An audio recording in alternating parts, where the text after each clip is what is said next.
یہ بات یاد رکھے، تلاوت کا اپنا معنی ہے اتباع کرنا، تو قرآن کی تلاوت میں بھی اتباع ہے۔ جس طرح قرآن پر ہم عمل کرنے میں صحابہ کی زندگی، حضور کی زندگی کو فالو کرتے ہیں، ایسے ہی قرآن مجید کے پڑھنے میں بھی ان کی زندگی کو فالو کرنا ہے۔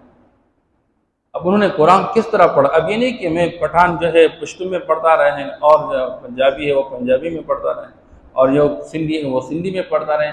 جو تلفظ قرآن کا صحابہ سے منقول ہے، کس حرف کو کس طرح پڑھنا ہے، ہم نے اس لفظ کو اسی طرح پڑھنا ہے۔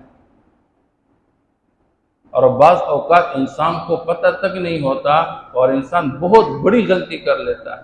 مثال کے طور پر قرآن مجید کے اندر اللہ جل شانہ فرماتے ہیں فَإِنَّهُ نَزَّلَهُ عَلَىٰ قَلْبِكَ کہ جبریل یہ قرآن لے کے اللہ کی طرف سے لایا، آپ کے دل پہ اتارا۔